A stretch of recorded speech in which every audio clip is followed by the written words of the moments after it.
Εδώ είμαστε online και θα συνδεθούμε με ένα κατάστημα τατουάζ που κάνει ουσιαστικά τατουάζ στο Μαρούσι, το No Remorse Tattoo. Θα συνδεθούμε με τον Μάικ. Είναι εν ώρα εργασίας, μάλιστα. Συγγνώμη που σας διακόπτουμε. Μάικ, δεν ξέρω αν με ακούς. Ναι, σε ακούω. Λοιπόν, γεια σας και ευχαριστούμε για τη φιλοξενία. Κάνεις τατουάζ εδώ στην κοπέλα από ό,τι βλέπω. Ευχαριστώ. Ναι, αφού το ήθελε. Τι θα κάνει, τι θα κάνει. Κάτι γραμματάκια εδώ στα δάχτυλα. Για πες, Μάικ, τι γίνεται με τα τατουάζ? Υπάρχει μεγαλύτερη ζήτηση όσο περνάνε τα χρόνια? Δεν ξέρω εσύ πόσο καιρό έχεις το μαγαζί αυτό στο Μαρούσι. Εδώ είμαστε 3,5 χρόνια τώρα. Ναι, έχει ζήτηση το τατού, κινείται γενικότερα, έχει γίνει λίγο μόδα. Ναι, για πες μου. Αυτό έχει τα καλά και τα άσχημά του. Τι εννοείς, τι εννοείς? Ότι είναι μόδα, τείνει να αντιγράφει. Το τατού είναι μοναδικότητα, ωστόσο ναι. Και εσύ λίγα έχεις από ό,τι βλέπω πάντως. Εγώ γιατί κάνω μόνο ποιοτικά τατού. Για πες μας λίγο, τι προτάσει η μόδα των τατού τώρα, τι ζητούν πιο πολύ και για τις κοπέλες, πες μας, και για τους άντρες. Εντάξει, τυπικά γραμματάκια, ονοματάκια, αυτά είναι που παίζουν, που είναι πιο mainstream, ας πούμε. Ναι. Γενικά το τατού τα τελευταία 5 χρόνια έχει φτάσει σε άλλα επίπεδα. Είναι τελείως ζωγραφικό, απλώς ακόμα δεν έχουμε παιδεία σε αυτό, όπως και σε πολλά πράγματα ακόμα.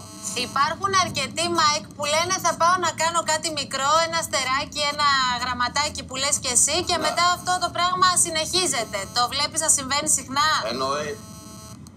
Εννοείται καθημερινά, κανείς δεν μένει σε ένα. Και αυτοί που έρχονται και ζητάνε ένα και λένε ότι δεν θα κάνω άλλο κτλ.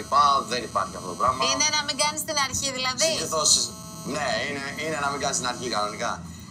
Σου έχει τύχει να έρθουν και να σου πούν θέλω να διορθώσω ένα γράμμα, να σβήσω ένα γράμμα που μπορεί να είναι παλιού αγαπημένο, ας πούμε? Ναι.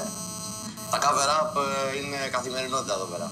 Υπάρχει κάτι... Και όχι μόνο γράμματα και σχέδια και κακοτεχνίες και όλα αυτά καλύπτονται. Μπορείς να μου πεις το πιο περίεργο πράγμα που σου έχουν ζητήσει σε σχέδιο?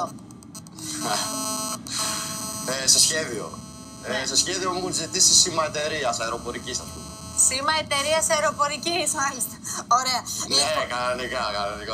Υπάρχει κάτι που πρέπει να φοβάται κάποιος? Βλέπω φοράς γάντια, τηρούνται όλοι οι κανόνες υγιεινής φυσικά. Υπάρχει κάτι που πρέπει κάποιος να φοβάται που θέλει να κάνει τατουάζ? Τι πρέπει να προσέξει αφού το κάνει? Να φοβάται τίποτα. Πρώτα απ' όλα σε τι στούντιο πάει. Να τηρεί τους κανόνες υγιεινής πρώτον. Αυτό είναι το βασικότερο. Είναι ένα από αυτά που πρέπει να προσέξει. Το βασικότερο είναι να κοιτάξει τη δουλειά του καλλιτέχνη. Δεν πρέπει να μπαίνει σε ένα στούντιο με τη λογική ότι είναι το στούντιο θα μου κάνει κάτι καλό.